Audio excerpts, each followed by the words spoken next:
In my opinion, okay? I am glad that the Nintendo Switch doesn't have a virtual console yet. Maybe even at all ever, but certainly so I'm glad there hasn't been one yet. I feel like it was a very strategic move by Nintendo not to put a virtual console on the system. And now there is so much that goes into this, and it's a topic that I've talked about many times before. It's not a conversation I've been shy about having. In fact, like a year and a bit ago on the channel, I made a whole video like this about why I felt like Nintendo decided not to have a virtual console on the system. Because it's obviously a conscious choice. The Wii U launched with a virtual console. It's not hard to make that happen, especially when so many people want it. So why? Why would there be no virtual console if it was such the moneymaker, easy money that everyone thinks it would be for Nintendo to take their old games that they know they can resell in large amounts? Why would they not just do that when this many people want it, unless there's a reason? Nintendo aren't dumb. Clearly they're doing something right with this system, and there's been so many little elements that have gone into the Switch being such a huge success. And believe me, I want these games as much as you. I mean, I feel like the reason why it hasn't happened is the reasons I'm gonna go through today, and I'm glad it hasn't happened. But if it happened tomorrow, if Virtual Console landed on Switch, I'm not like some retro game Scrooge. And if you're telling me that I could wake up tomorrow and play Earthbound on my systems, like there's clearly a part of me that wants that as much as everyone else. But there's a bigger part of me that's really glad it hasn't happened yet. When everyone talks about the Wii U and how it was a failure, and it was, they say it was such an awesome system though because it had Virtual Console.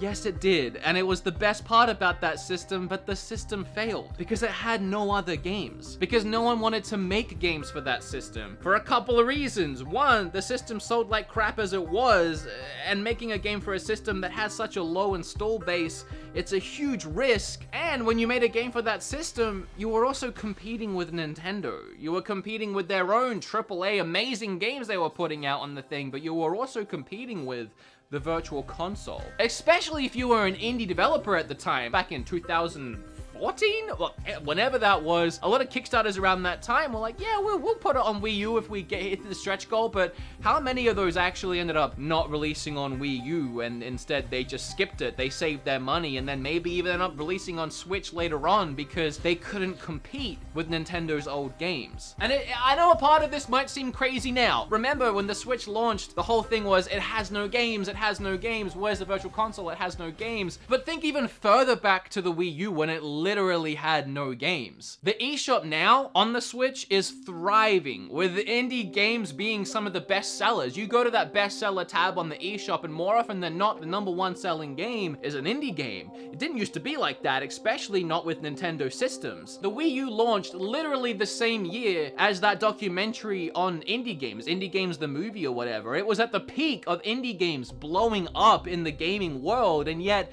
the Wii U didn't see indie success. The Switch did. What's the biggest difference here? A Virtual Console. Very shortly after the Wii U launched, a couple months later, there was Virtual Console. Indie games were nowhere to be seen. Put yourself in the position where even tomorrow, even now with how much we love these Nindies, as Nintendo has now affectionately named them, they've been that much of a success on the system, they've been given this much room to breathe and grow, that we have entire Nindie Directs now, presented by Nintendo. We'll get to that, but it blows my mind. But anyway, even now we're at this point. Imagine tomorrow, a brand new indie game you've never seen before is on the system. You know, it's like $9.99, however much they usually are. You hadn't seen, I mean, like The Tourist, I didn't know what that was. Let's say that was there, and then for $4.99, Earthbound released on the same day on the Virtual Console. Which one are you buying? There's this one game you've never heard of, you've never seen before, and then there's this Nintendo gem. Maybe you've never played it before, but you've heard so much about it, or maybe you just love Earthbound and having it on the Switch is so freaking awesome. That's where your money is going, and chances are it's the cheaper buy too. Let's say that happens tomorrow in this hypothetical situation. Nintendo makes easy money off a game they didn't really have to do anything for. But let's go back to when the Switch launched and have that same scenario happen. Back then, when games like Kamiko were $5, games games like Snake Pass, games that I wouldn't even know the name of and we wouldn't even appreciate at this point if they were buried in a virtual console. Indie games like that were the go-to games after you finished Breath of the Wild, because that's what we had. And those games did so well because of that, and people discovered those games, found out how fun they were, that other developers started putting their games on the Switch, their indie games, or even maybe third-party developers started looking at the Switch, like Bethesda started looking at the Switch because these indie games were doing so well. They wanted a piece of the pie, and they had room to breathe. They had room to grow. Indie games very quickly started to dominate the system, and you want more proof of that? I've made 19 videos now on indie games on the Switch worth buying, and each one does as good, better than the last, with hundreds of thousands of views of people trying to find out what new indie games are worth buying in amongst all of the indie games releasing on the Switch. My videos on those indie games get more views consistently than 10 lists I do of physical big budget games releasing. And I really feel like that was Nintendo's intention. The Wii U failed more than anything, I feel. It could never come back because it had no games. Because people, developers, couldn't compete with Nintendo on Nintendo's own system. And if they had have put those virtual console games on the Switch at launch, it was just smothered in like 100 games immediately. Would have been awesome for us. But we would have bought and burned through that finite amount of retro games Nintendo had to sell, and then there's no more after that. Nintendo isn't making new retro games. You know who's still making games? Indie developers, third-party developers, and I mean, the proof, it's the Wii U. I keep pointing down here because the Wii U is down here.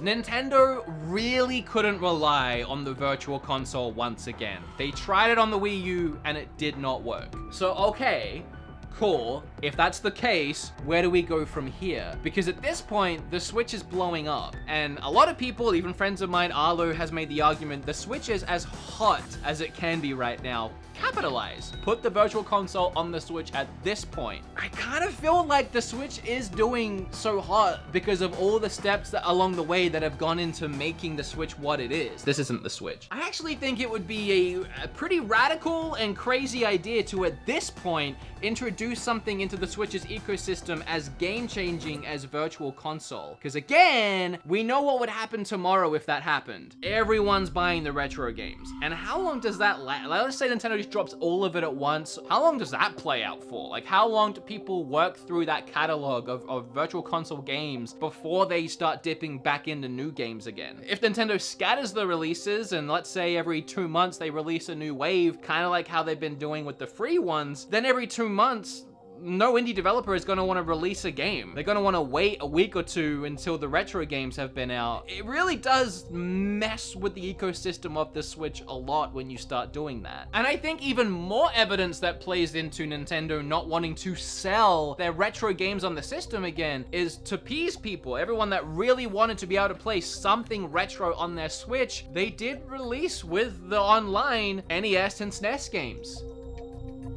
But they made them free. So you didn't have to buy them so that your wallet was still freed up to buy other games. I mean, come on. I think when that happened, I just went, that is pretty brilliant, Nintendo. I wholeheartedly believe the reason that we have games like Golf Story and now Sports Story, games like Tourist, which just released, which is also a Switch exclusive indie game. The reason why indie developers can even consider making a Switch exclusive indie game is because there is no virtual console. And I don't think Nintendo wants to be that company anymore that just resells their old stuff. Every one of their systems show that Nintendo loves to innovate and move forward in the gaming industry, and Breath of the Wild is a huge example of them trying to push the boundaries in what they can do and how they innovate in a video game. I mean, I know they love their history, and they love that we love it as much as they do, but just like any other company, they want to look forward. They don't want to keep looking back and think that the best way they can make money is by reselling their old stuff. They want to make the most amount of money they can selling their new stuff and look into new experiences and new innovation and new things and new games in the future. I am just like so many of you where I will gladly rebuy these old games again and again and again. But I think it's worth taking a step back, looking at the Switch and everything it's accomplished, and consider that maybe that's because Nintendo hasn't had to rely on their virtual console for the first time in over a decade.